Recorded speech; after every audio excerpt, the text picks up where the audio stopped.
नमस्कार दोस्तों, scary story in Hindi में आप सबका स्वागत है। आज की कहानी की तरफ बढ़ने से पहले आप सब चैनल को सब्सक्राइब कर लीजिए और अगर कहानी अच्छी लगे तो प्लीज़ लाइक एंड कमेंट करना ना भूलिएगा और हो सके तो ज़्यादा से ज़्यादा शेयर कर दीजिएगा। आज की कहानी यूपी से है, जो यूपी का एक शहर है रायबरेली, तो वहीं की कहानी है। अभिषेक जी ने ये कहानी मुझे भेजी है और उन्होंने बताया उनके चाचा जी के साथ जो घटना हुई और जो ऐसा मतलब हुआ है वो बता भी नहीं पा रहे थे, जैसे कि लेटर में लिखा है वो बता भी नहीं पा रहे थे, लेकिन फिर भी उन्होंने पूरी तरह से बताने की कोशिश की है। जैसा उन्होंने बताया है मैं आपको संक्षेप में वैसे ही सुनाऊंगी। तो उन्होंने बताया कि उनके चाचा जी रायबरेली के एक गांव में रहते थे, छोटा सा गांव था और उनके 2 बच्चे थे, प्रिया और राजू। 2 बच्चे थे उनके और उनकी पत्नी थी। माँ और पिताजी बचपन में ही गुजर गए थे, तो वो 4 लोगों का ही परिवार था जो कि वहाँ रहते थे। तो अभिषेक के चाचा मतलब परिवार के दूर के ही थे, सगे नहीं थे कि उनके भाई थे उनके पिताजी, ऐसा नहीं था।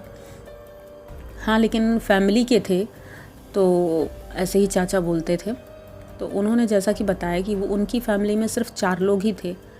अब बच्चे धीरे धीरे बड़े होने लगे थे, तो उनके चाचा जी को चिंता हुई कि गांव में कोई अच्छे स्कूल नहीं थे।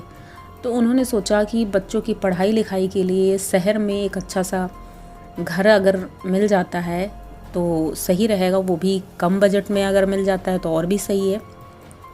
उनके खेत थे पर ज़्यादा नहीं थे, लेकिन उन्होंने बहुत मेहनत की थी और कुछ पैसे इकट्ठे किए और कुछ इधर उधर से लेके उन्होंने रायबरेली में ही पता किया। तो एक दुकान में जहाँ से वो सामान लाते थे, घर का राशन वगैरह, तो वहाँ बैठे एक दिन बात कर रहे थे। तो उन्होंने बताया कि यहाँ पास में ही एक छोटा सा प्लॉट है जो कि बहुत कम रेट में है, अगर आप चाहो तो ले लो। अब तो ये चाचा जी बहुत खुश हो गए। इन्होंने सोचा चलो अच्छी बात है, मेरी मन की मुराद पूरी हो गई। उन्होंने बस देर न करते हुए 1 महीने के अंदर ही वो प्लॉट अपने नाम करवा लिया। उसके विषय में उन्होंने और कोई जानकारी नहीं ली कि कैसा प्लॉट है, यहाँ इतना सस्ता क्यों है, क्योंकि आस पड़ोस की और भी जो प्लॉट थे वो महंगे थे। उन्होंने जल्दी जल्दी फिर मकान बनवाना भी शुरू कर दिया। ज़्यादा बड़ी जगह नहीं थी, छोटी ही थी, उसमें 2 कमरे और वॉशरूम और आंगन छोटा सा, बस इतना ही बन पाया, लेकिन उतना ही पर्याप्त था 4 लोगों के लिए। और वो तो सिर्फ पढ़ाई के लिए ही उन्होंने लिया था, क्योंकि रायबरेली अब तो अच्छा एक सिटी जैसा हो गया है, तो वहाँ हर सुविधाएं भी मिलेंगी, हॉस्पिटल पास में है, कॉलेज स्कूल सब कुछ पास में है। ये सोच करके उन्होंने घर बनवाना शुरू कर दिया। सब बहुत खुश थे। भूमि पूजन हुआ और बनना शुरू हो गया। 1 साल के अंदर धीरे धीरे उन्होंने बनवाया, तो 1 साल लग गया उनको बनने में।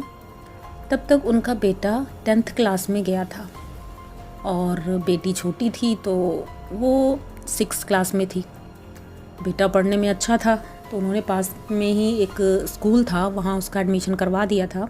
पहले तो गांव से ही आना जाना था, लेकिन अब फाइनली उनका घर बन गया था और गृह प्रवेश हुआ।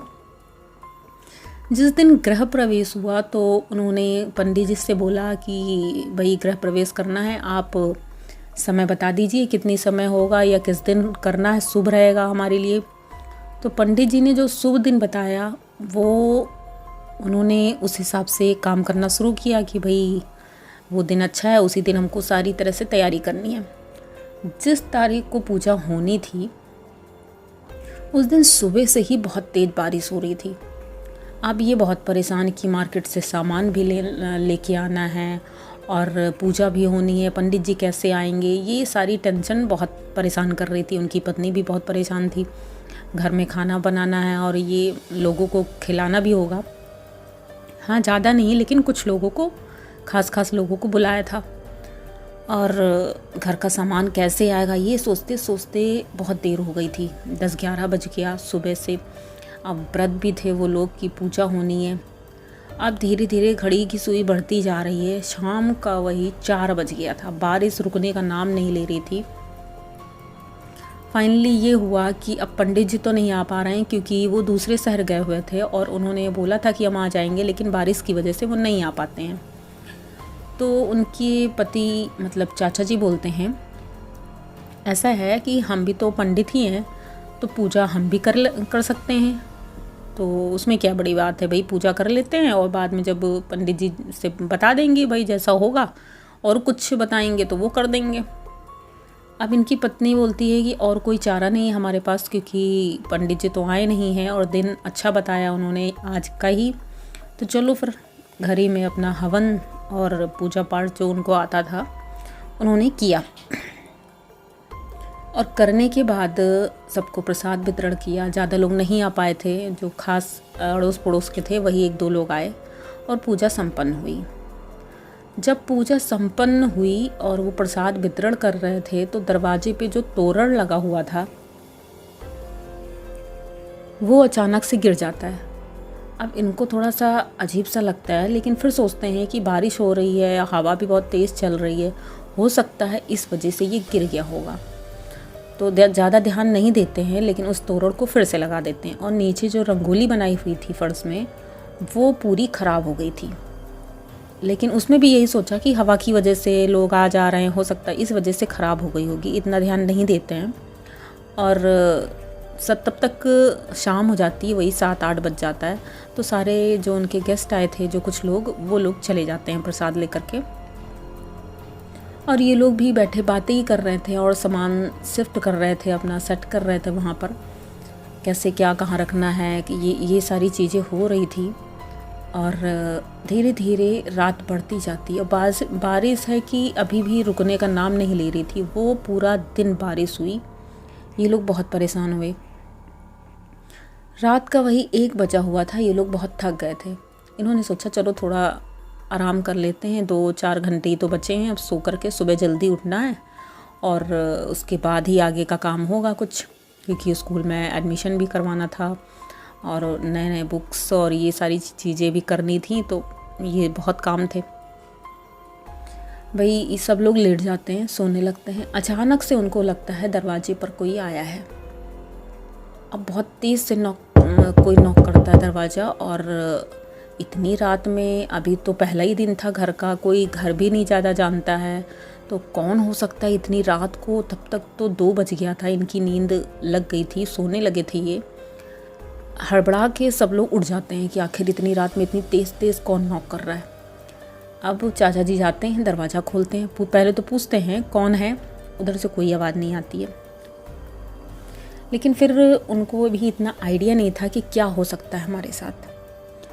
उन्होंने दरवाज़ा खोला और इतनी तेज़ी से हवा का एक झोंका आता है, बहुत ठंडा सा, जो उनके कान के पास से निकलते हुए अंदर आता है। उनको हल्का सा लगता है ऐसा कि कुछ, जैसे ऐसा लग रहा है कि कुछ अंदर गया, बगल से हो करके कोई घर के अंदर गया है, लेकिन कुछ समझ पाते उससे पहले ही अंदर से उनका बेटा बोलता है, कौन है पापा?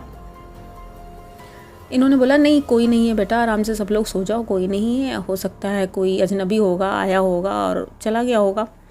ये दरवाज़ा बंद कर देते हैं और फिर अपने रूम में चले जाते हैं सोने के लिए। फिर सुबह होती है, कुछ नहीं होता है रात में, ऐसा कुछ भी नहीं होता है कि आप लोग सोचो कि रात में कुछ हुआ, ऐसा कुछ नहीं होता है।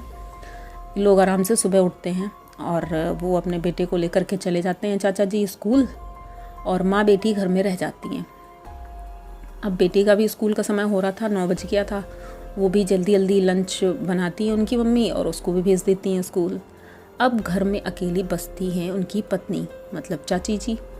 चाची जी घर का काम कर ही रही थी, तब तक उनको लगता है कि छत पर कोई चल रहा है। अब वो समय, वो जल्दी जल्दी काम कर रही थी क्योंकि बच्चों का स्कूल से आने का समय भी होने वाला था, दोपहर का समय हो गया था, आज बारिश नहीं हो रही थी और वही 2 बजे का टाइम हो रहा था दोपहर का,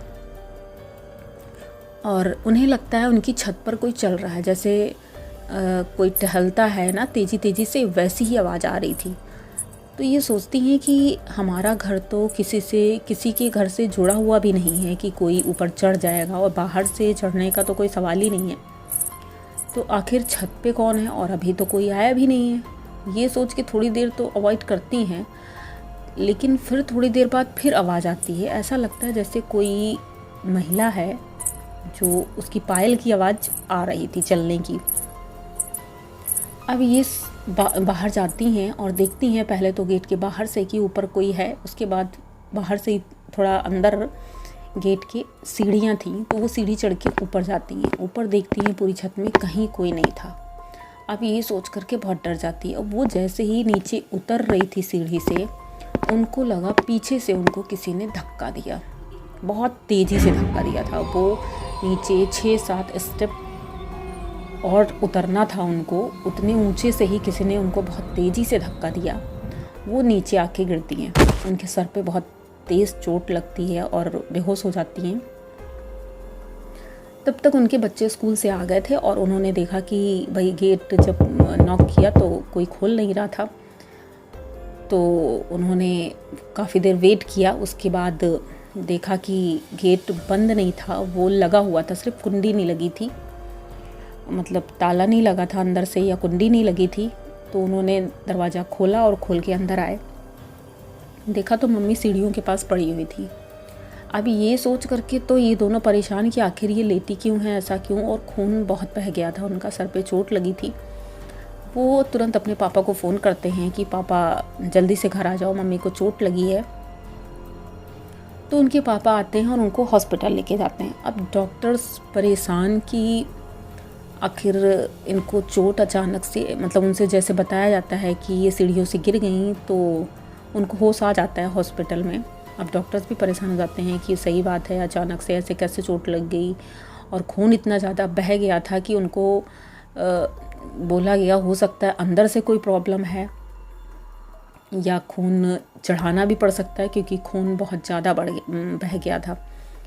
तो उनके पिताजी परेशान होते हैं कि अभी तो घर बनवाया है, इतना खर्चा हो गया है हमारा, अब ये सब कैसे सही होगा, भगवान थोड़ा मदद करो, हमारी रक्षा करो, भगवान से प्रार्थना करते हैं।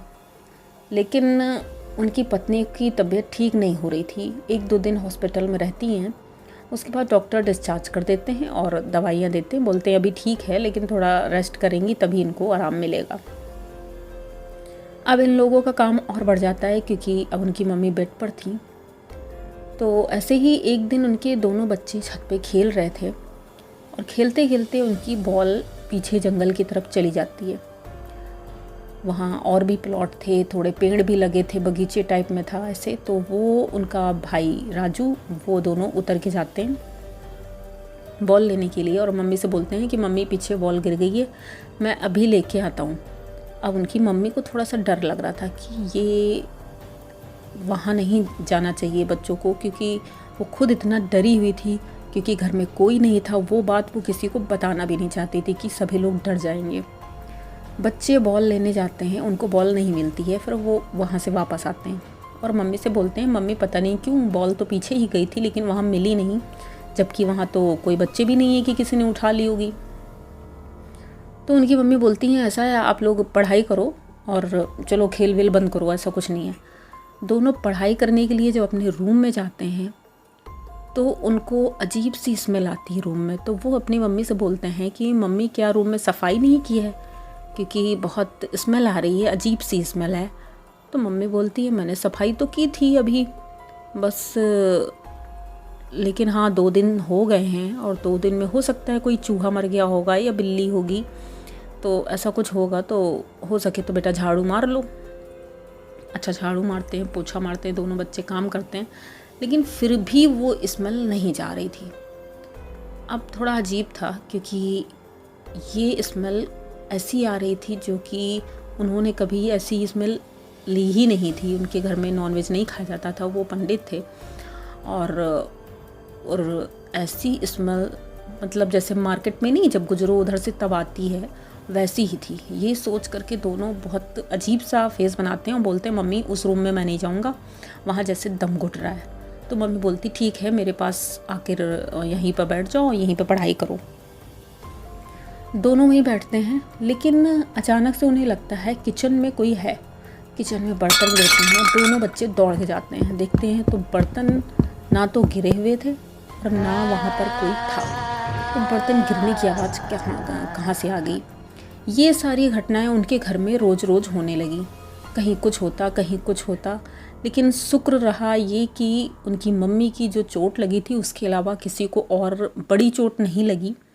लेकिन वो लोग इतना परेशान हो गए थे इन सारी घटनाओं की वजह से कि एक दिन उन्होंने, बगल में एक दुकान थी थोड़ी दूर पे, वहाँ एक दादाजी बैठते थे दुकान में, तो उनसे चाचा जी ने पूछा कि भाई दादाजी, ये जो प्लॉट हमने लिया है ये ठीक है ना, क्योंकि मेरे घर में कुछ सही नहीं हो रहा है और जब से रहना शुरू किया है तो पैसे की भी बहुत तंगी हो गई है, कुछ काम धंधा भी नहीं चल रहा है, बहुत परेशान हैं हम लोग। अब देखिए श्रीमती जी को चोट भी लग गई है, अब बच्चे भी पढ़ते नहीं हैं पहले की तरह जैसे बहुत अच्छे से पढ़ते थे, तो नुकसान ही नुकसान हमारा हो रहा है।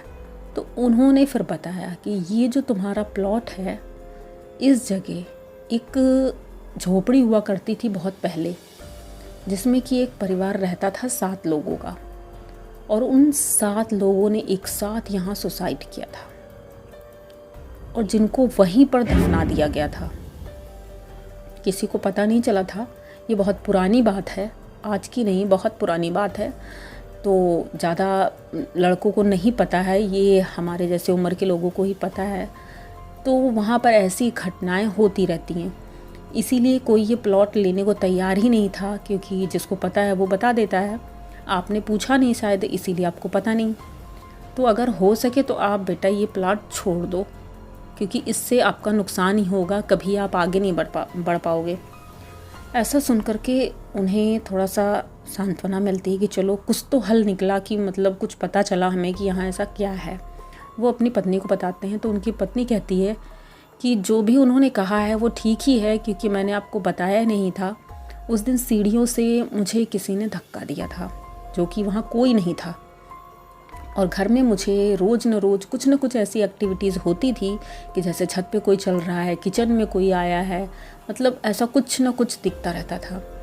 तो चलते हैं हम लोग, ये घर छोड़ देंगे। तो वो ब्रोकर से बात करते हैं जिनसे लिया था, तो उन्होंने बोला अरे ऐसा कुछ नहीं है, वो सब लोग बातें बनाते हैं, आप लोग ऐसा कह रहे हो। तो उन्होंने बोला ठीक है, अगर हो सके तो आप मेरा प्लॉट बिकवा देना, लेकिन अब मैं यहाँ नहीं रह सकता हूँ। फिर से वो अपने गांव वाले घर में चले जाते हैं पूरी फैमिली, और वो घर आज भी वैसा का वैसा ही पड़ा हुआ है, क्योंकि कोई ख़रीदार नहीं मिल रहा है। जिसको भी पता चलता है कोई वहाँ आता नहीं ख़रीदने के लिए। फ़िलहाल तो इनके चाचा जी की फैमिली ठीक है और सब कुछ अच्छा है, भगवान की कृपा से सब ठीक है, और बच्चे अब तो बड़े हो गए हैं थोड़ा, और पढ़ाई भी उनकी अच्छी चल रही है, चाचा जी का काम धंधा भी अच्छा चल रहा है, तो अब सब ठीक है। लेकिन वो समय वो भूल नहीं सकते हैं, क्योंकि कितने अच्छे मन से खुशी खुशी वो घर बनवाया था एक एक दिन का जोड़ करके, लेकिन उसको छोड़ के आना पड़ा। तो ये बहुत दुख की बात थी। तो अगर कहानी आपको अच्छी लगी है तो प्लीज़ चैनल को सब्सक्राइब कर लीजिएगा, और ज़्यादा अच्छी लगी है तो लाइक करना ना भूलिएगा। और अब मिलते हैं अगली कहानी की तरफ। तो नमस्कार।